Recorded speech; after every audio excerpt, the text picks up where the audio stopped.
안녕하세요. 저는 올해 65살 된 여자입니다. 얼마 전 저에게 기적 같은 일이 일어났는데 지금 생각해도 하늘이 저를 도운 게 아닌가 싶어서 글을 남기려고 합니다. 저희 때에는 연애하고 결혼하고 이런 게 없었어요. 그냥 마음에 들면 결혼하거나 부모님이 이 남자랑 하라고 하면 잔말 말고 해야 했죠. 그래서 저도 남편을 몇 번 보지도 못했는데 바로 결혼식을 올리고 임신을 했습니다. 얼마 만나지 않은 것 치고는 남편은 저에게 잘해주었고 저도 그런 남편이 싫지 않았어요. 그런데 시어머니가 정말 악덕이었습니다. 엄청나게 고지식 하시고 가부장적이셔서 여자는 바깥 일 하면 안 된다. 남자아이를 무조건 낳아야 한다는 것을 입에 달고 사셨거든요. 그래서 저도 아들을 낳아야 시어머니께 예쁨 받을 수 있다는 생각에 아들을 원했지만 저는 딸을 낳았습니다. 그때는 의학이 지금처럼 발달되지 않아서 아기를 낳을 때까지 성별을 모르다가 아이를 낳고 의사 선생님께서 확인 후에 딸인지 아들인지 알 수 있었기에 저는 출산 날까지 하늘에다 대고 제발 아들 낳게 해주세요 라고 빌기까지 했습니다. 딸을 낳으니까 시어머니의 구박은 더 심해졌어요. 이 애 갖다 버려라 라고 하시면서 딸을 막대하셨거든요. 남편과 제가 말려도 시어머니 한 명을 감당하기 힘들었습니다. 그리고 아이를 낳자마자 곧장 둘째를 가지시라고 하셨죠. 저는 첫째 아이를 낳다가 생사가 왔다 갔다 할 지경까지 이르러서 겨우 정신을 차리고 아이를 낳은 건데 제 아픔은 다 무시하시고 아들을 낳으라고 강요하다니요. 결국 둘째를 낳지 않았고 첫째만 있으면 된다고 했습니다. 당연히 시어머니는 저에게 버르장머리 없다고 화를 불같이 냈지만 아랑곳하지 않았죠. 시어머니는 여자인 아이가 보기 싫었는지 저와 남편이 한눈을 팔고 있으면 누워있는 신생아 딸을 괴롭히는 게 일상이었습니다. 한 번은 시어머니가 아이를 잘못 놓는 바람에 두피에 큰 흉터가 났어요. 저희 딸은 몇십 바늘을 꼬맸고 수술 부위에는 머리카락이 자라지 않게 되었답니다. 그래서 결국 저와 남편은 시어머니와 인연을 끊기로 결심했습니다. 그 뒤로 한 번도 찾아뵙지도 찾아가지도 않았죠. 그리고 아이는 4살이 되었습니다. 커갈수록 머리는 점점 커져가는데 수술 부위는 머리카락이 자라지 않으니까 머리가 많이 비어 보이는 거 있죠? 여자아이는 가뜩이나 그런 거에 예민한데 커서 아이가 상처를 받을까봐 너무 걱정되었습니다. 저는 딸 사랑에 지극했기에 항상 어딜 가든 같이 다니고 손을 꼭 잡고 다녔어요. 딸은 시장을 좋아해서 장날에 갔더니 사람들이 엄청 많더라고요. 너무 많아서 손을 놓기라도 하면 딸을 잃어버릴 것만 같은 기분이었습니다. 저는 많은 사람들 속에서 어린 딸과 함께 걷고 있었어요. 혹시라도 애가 밟힐까봐 안고 싶었는데 장을 너무 많이 봐서 손에는 짐이 가득했기에 손만 잡을 수밖에 없었습니다. 시장에 나올 때쯤 출구 쪽에 맛있는 도너츠가 팔더라고요. 딸이 가장 좋아하는 음식이 도너츠라 항상 시장을 올 때마다 그 가게에 들러서 몇 개 사서 집으로 갔어요. 그날도 어김없이 딸이 엄마 도너츠 라고 했고 저는 사주기 위해 가게 앞으로 갔죠. 가방 안에 지갑이 있었고 돈을 꺼내기 위해서 딸의 손을 잡고 있던 손을 놔야만 했어요.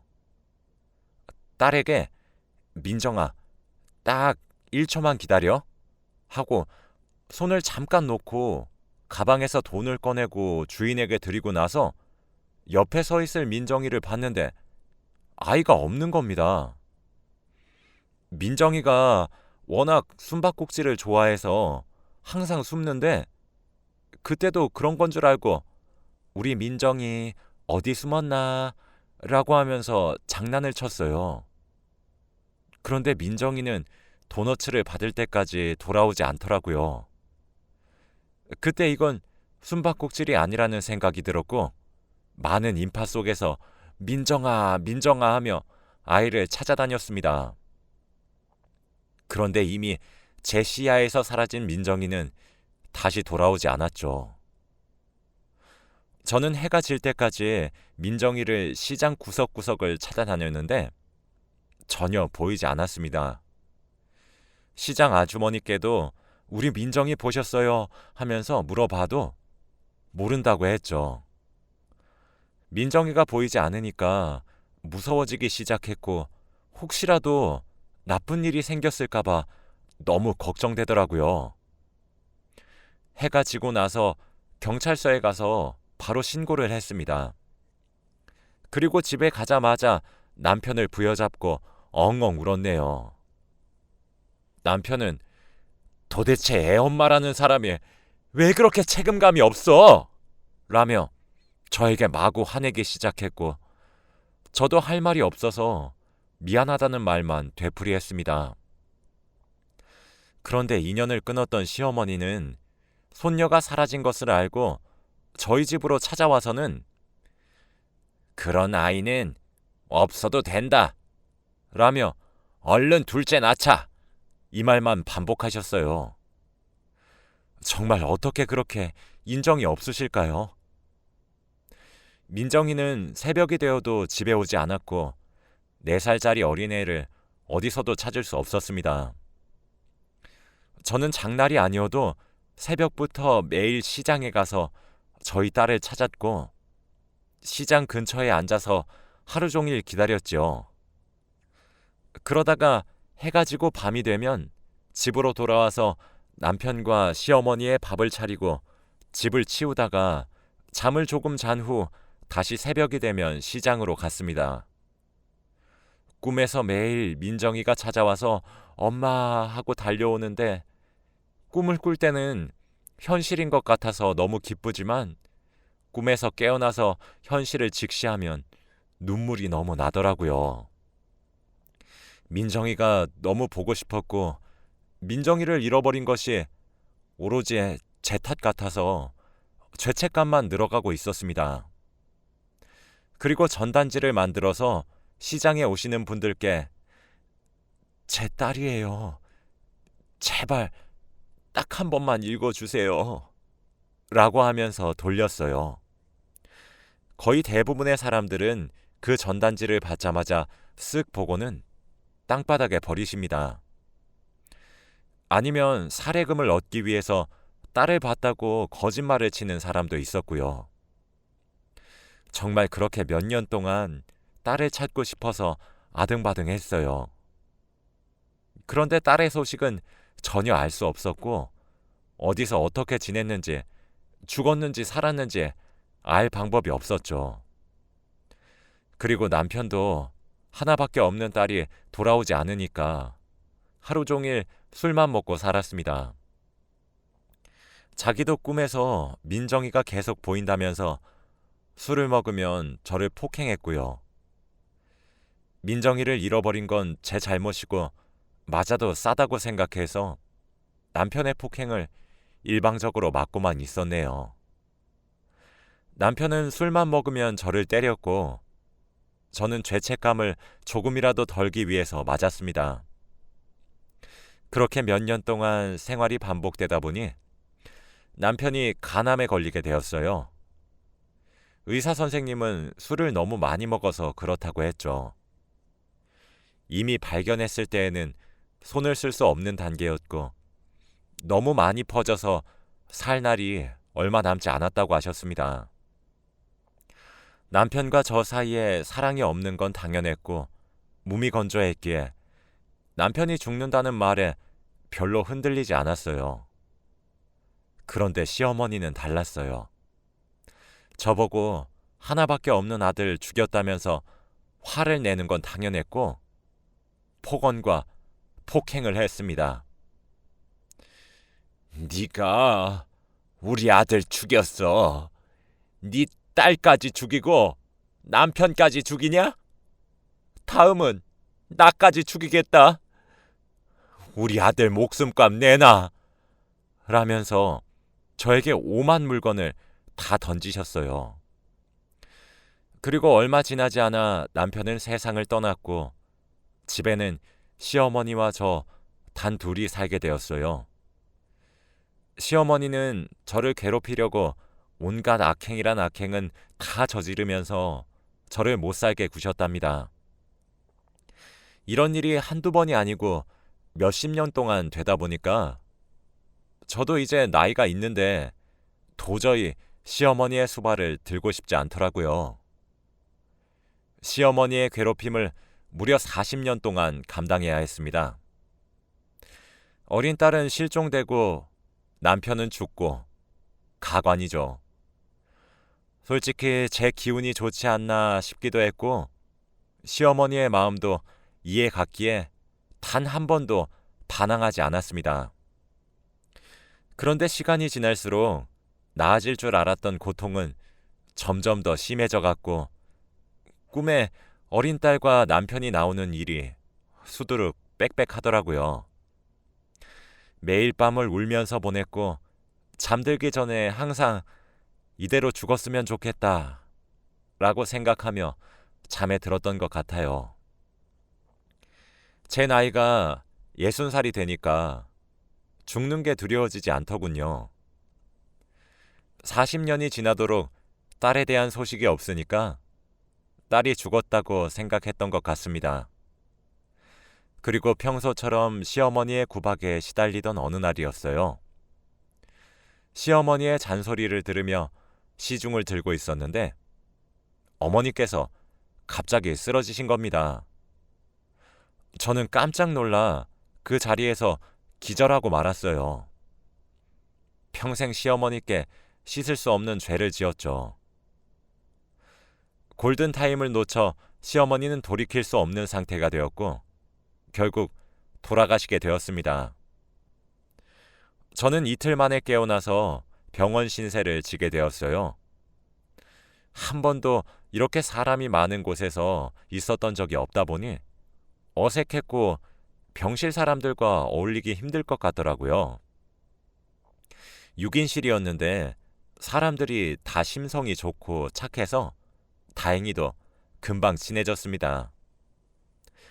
다들 저마다 사연이 있더군요. 그치만 제 사연을 듣고는 아이고 우짤꼬 라면서 위로해 주었어요. 다들 가족들이 찾아와서 맛있는 것도 먹으러 가는데 저 혼자서 병실에 남아 창밖만 바라보고 있었습니다. 그런 제 모습이 간호사가 안쓰러워 보였는지 옆으로 오더군요. 가족들 보고 싶으시죠? 네, 엄청요. 지금이라도 가족들 따라가고 싶어요. 혼자 남은 저를 항상 챙겨준 건 저희 병실 담당 간호사였어요.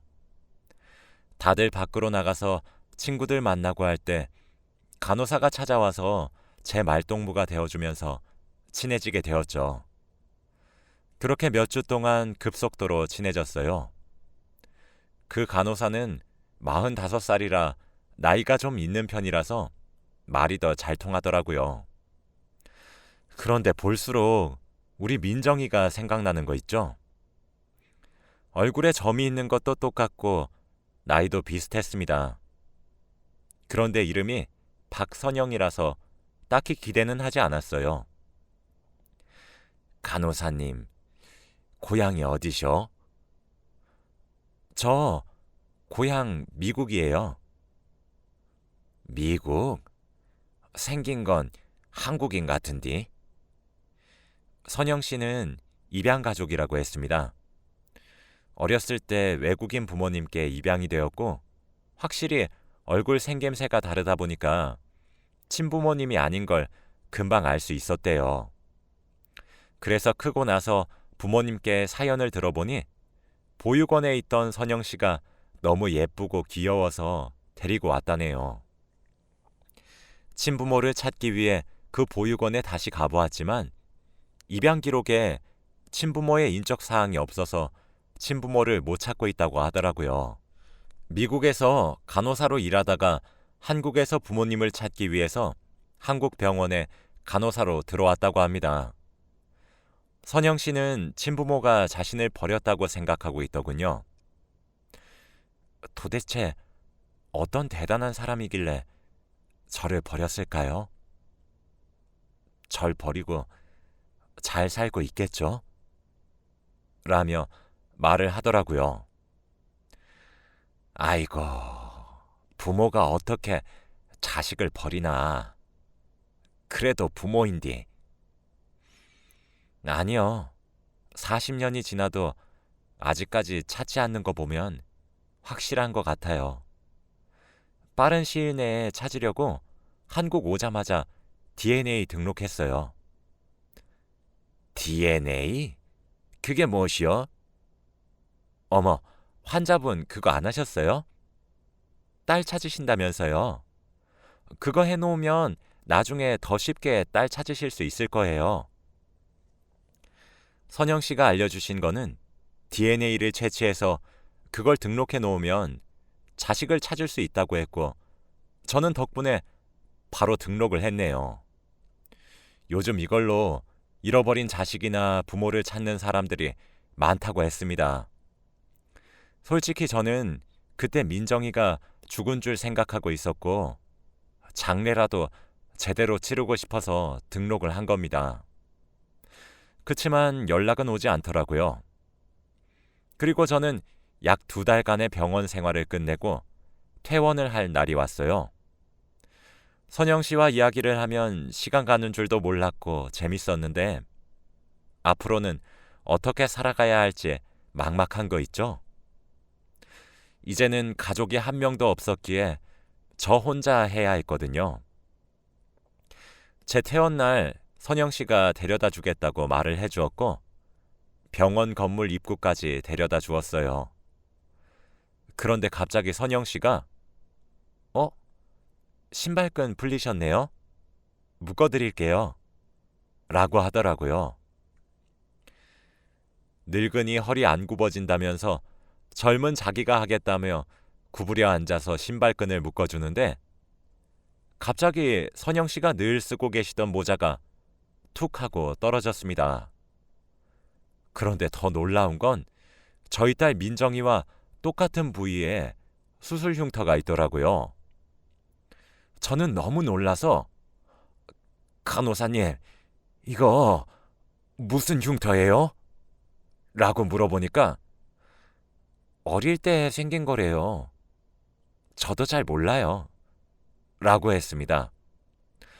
설마 하고 생각을 하기 시작했어요. 선영 씨는 머리의 흉터가 너무 커서 콤플렉스가 되었다고 하더라고요. 그래서 다들 쓰지 않는 모자를 혼자서 쓰고 있었다고 했죠. 저는 그때부터 선영 씨가 혹시나 잃어버린 민정이가 아닐까라는 생각을 조금 했던 것 같아요. 그리고 집으로 돌아와서 보니 좁은 집이 혼자만 있으니까 너무 커 보이더라고요.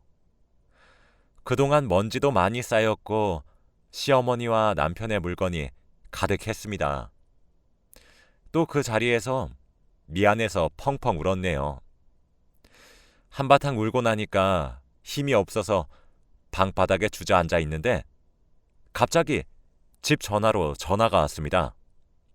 받으니까 제가 그때 DNA를 등록했던 곳이었죠. 할머님, 따님분 찾은 것 같아요. 라고 하는 겁니다. 저는 너무 놀라서 신발도 제대로 신지 않은 채로 버스를 타고 그곳으로 갔어요.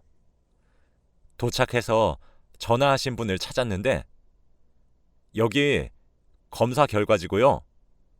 따님분에게도 연락을 드렸으니까 곧 오실 거예요.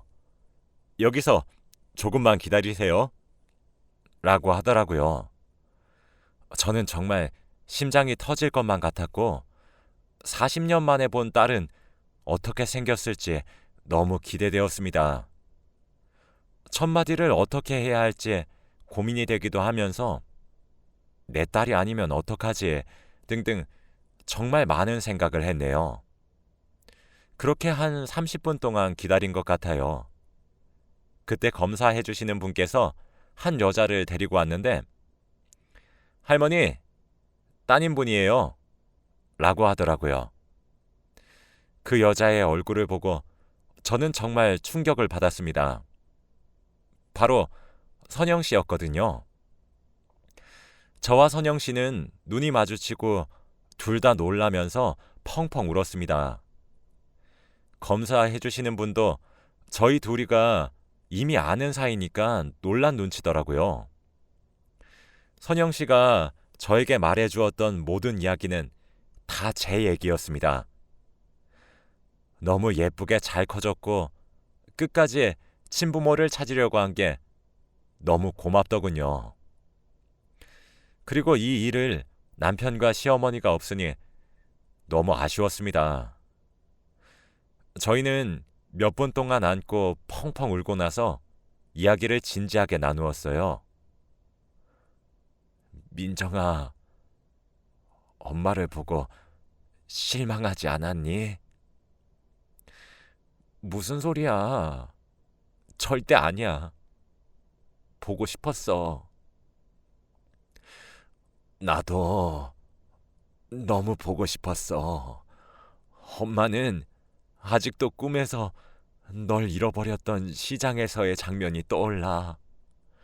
얼마나 그리웠는지 몰라. 민정이는 그때 손을 잠깐 놨는데 사람들에게 지이고 지어서 계속 밀려져 갔고 엄마를 찾을 수도 없이 멀어졌다고 하네요. 그리고 자기도 엄마를 찾아다니다가 이리저리 돌아다녔는데 결국 길을 잃고 보육원으로 갔다고 했죠. 그날 민정이와 같이 저희 집으로 가서 지금까지 살아온 이야기를 듣는데 정말 시간 가는 줄 몰랐습니다. 그리고 다행히도 양부모님께서 민정이가 친엄마를 찾았다는 사실을 알고 파양을 해주시더라고요. 그렇게 민정이는 제 딸이 되었답니다. 가족을 잃고 세상에 버려진 기분이라 너무 힘들고 슬펐는데 이렇게 다시 보게 되니까 꼭 꿈을 꾸고 있는 것만 같았죠. 다시는 민정이를 놓치지 않을 겁니다. 얼마 전까지만 해도 생을 마감하려고 했던 사람인데 이제는 민정이가 있으니까 오래오래 장수하고 싶어요. 제 이야기는 여기까지입니다. 들어주셔서 감사합니다.